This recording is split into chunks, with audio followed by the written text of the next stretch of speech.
Hey guys வணக்கம். நான் இன்னைக்கு அதோ முகம் இந்த படம் பார்த்தேன். இந்த படம் எப்படி இருக்குது அப்படின்னு சொல்லிட்டு என்னோட பாயிண்ட் ஆஃப் வியூ உங்கள்ட்ட ஷேர் பண்ணிக்க போகிறேன். இந்த படம் பார்க்குறதுக்கு நல்லா இருக்கா?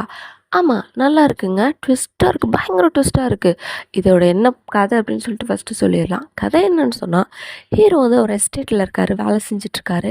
ஒய்ஃப் கூட சந்தோஷமாக ஒரு லைஃப் வாழ்ந்துட்டுருக்காரு. ஒய்ஃபுக்கு என்ன சர்ப்ரைஸ் பண்ணாலும் சர்ப்ரைஸே ஆக மாட்டேன்றது. அவங்க முன்னாடியே கண்டுபிடிச்சிடுறாங்க. அவங்க கண்டுபிடிக்காத அளவுக்கு ஒரு சர்ப்ரைஸ் பண்ணணும்னு நினைக்கும் போது தான் இந்த மாதிரி ஹிடன் ஃபேஸ் ஆப் இருக்குல்ல, அந்த மாதிரி ஆப்பை வந்து இன்ஸ்டால் பண்ணிடுறாரு ஃபோனில். இன்ஸ்டால் பண்ணிட்டு அவங்களோட குட்டி குட்டி ரியாக்ஷன்ஸ்லாம் நம்ம வந்து கேப்சர் பண்ணி அதெல்லாம் கட் பண்ணி வீடியோ பண்ணி அவங்களுக்கே சர்ப்ரைஸாக கொடுக்கலாம் அப்படின்னு நினைக்கிறாரு. பட் என்ன ஆகுதுன்னா, அந்த மாதிரி இன்ஸ்டால் பண்ணியிருக்கிறப்ப தான் அவருக்கு தெரிய வருது, வீட்டுக்கு யாரோ வந்து போகிறாங்க அப்படி சொல்லிட்டு. அது யாருன்னு கண்டுபிடிச்சி போகிறப்ப தான் ஒரு விஷயம் தெரியுது. ஹீரோயின் வந்து யாரோ ஒருத்தரை போட்டு தள்ளிடுறாங்க. எதுக்குமா போட்டு தள்ளுறேன் அப்படின்னு கேட்டால், இல்லைங்க இது மாதிரி ஒரு வீடியோ வச்சு மிரட்டுறாங்க. என்ன வீடியோ, யாரு கூட வீடியோ அப்படிலாம் கேட்கும்போது, இல்லைங்க இந்தாங்க அப்படின்னு சொல்லிட்டு காட்டும்போது, யார் கூட அந்த பொண்ணு எதுவும் பண்ணல, இந்த ஆள் ஏதோ பண்ணி வச்சுருக்கா, இந்த ஆள் பண்ணவும் இல்லை, இந்த ஆள் பண்ண மாதிரி சித்தரித்து வீடியோ எடுத்திருக்காங்க, இதனால தாங்க நான் பயந்து போய் இதெல்லாம் பண்ணிகிட்ருக்கேன் அப்படின்னு சொல்கிறாங்க. அப்படியா விஷயம், சரி நீ போ நான் பார்த்துக்கிறேன், இந்த பாடியெல்லாம் நான் மறைச்சிக்கிறேன்னு சொல்லிட்டு அவரும் எல்லாம் பண்ணிடுறார். அந்த பாடியை மறைக்கிறப்ப மட்டும் நிறைய ஃபோன் கால்ஸ் வந்துகிட்டே இருக்குது.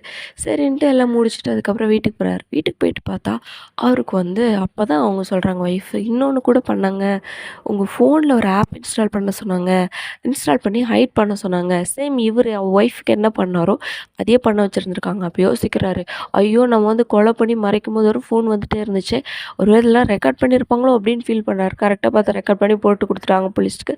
போலீஸ் வந்துட்டுருக்கு, இவர் தான் கொலை பண்ணி மறைச்ச மாதிரி அவர் இது பண்ணிட்டாங்க. இப்போ வந்து ஓடி ஒளியிறாரு. ஓடி ஒளியும் போது அவர் நிறைய விஷயங்களை கண்டுபிடிக்கிறாரு. இவரை ஏன் இப்படி மாட்டி விடுறாங்க அப்படின்னு சொல்லிட்டுலாம் கண்டுபிடிக்கிறாரு. மொத்த எஸ்டேட்டில் இவர் வேலைக்காரனாக இப்போ வேலை செஞ்சுட்ருப்பார். ஆனால் இவர் தான் ஓனரே. அவங்க எப்படியோ ஏமாற்றி இவங்க சொத்தெல்லாம் ஆட்டையை போட்டுக்கணும் அப்படின்னு சொல்லிட்டு பண்ணுவாங்க. கடைசியாக ஒரு ட்விஸ்ட் வச்சுருப்பாங்க பாருங்கள், செம்ம பங்கமாக இருக்கும். அந்த ஒய்ஃபே வந்துட்டு இந்த மாதிரி வச்ச ஆள் தான். அந்த யார் அபகரிச்சுக்கணும்னு நினைக்கிறாங்களோ அவங்களுடைய மக தான் அந்த ஒய்ஃபே. எதுக்குமா நீ என்ன கல்யாணம் பண்ணிக்கிட்ட அப்படின்னு சொல்லிட்டா, உனக்கும் உன் குடும்பத்தாருக்கும் அந்த சொத்து போகும்ல, இப்போ நீ இல்லை உன் குடும்பத்தார் நான் இருக்கேன்ல, எனக்கு தானே அந்த சொத்து வரும், இதுக்காக தான் நாங்கள் 25 வருஷமாக பிளான் பண்ணி தூக்கியிருக்கோம் அப்படின்னு சொல்லும்போது, அடப்பாவி யாரா நீ, யாருமா நீ அப்படின்னு சொல்லி கேட்குற மாதிரி இருக்கும். அதை முடிச்சுட்டு போகும்போது கடைசியாக எப்படியோ ஹீரோவுக்கு ஒரு ஆள் கிடைப்பார்.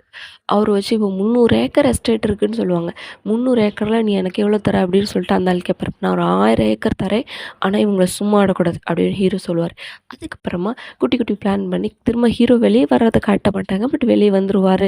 வெளியே வந்து அவங்கள பழி வாங்கிடுவார் அப்படின்ற மாதிரி இது பண்ணி அவருக்கு நல்ல ஒரு சப்போர்ட் கிடச்சிட்டுங்க உள்ள ஜெயிலுக்குள்ளே அப்படின்ற மாதிரி காட்டியிருப்பாங்க. இதில் நடித்த ஆக்டர்ஸ் பற்றி சொல்லியே ஆகணுங்க. என்ன நடிப்பு! அந்த ஹீரோவெல்லாம் பார்த்தா, என்னடா இப்படி நடிக்கிற, அவ்வளோ பயத்தையும் அப்படி காட்டியிருப்பாரு. பயத்தை, குழப்பத்தை எல்லாத்தையுமே சூப்பராக காட்டியிருப்பாரு. ஏன்னா படத்தில் அங்கங்கே ட்விஸ்ட்டுங்க. நீங்கள் எதிர்பார்க்கவே முடியாத அளவுக்கு பல விஷயங்களை பண்ணியிருப்பாங்க இந்த படத்தில். ரொம்ப நல்லா எடுத்து வச்சுருக்காங்க. எனக்கு தெரிஞ்சு எங்கேயுமே லேக் ஆகலை, எங்கேயுமே மைனஸ் ஆகலை.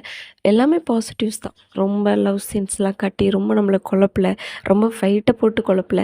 என்ன கதைக்கு தேவையோ மாஸாக பண்ணியிருக்காங்க. ட்ரை பண்ணி பாருங்கள், நல்லாயிருக்கும். இதை முடிச்சிட்டிங்கல்ல, ஃபைனலாக ஒன்று கேட்கணும், சர்ப்ரைஸ் பண்ணுறீங்களா?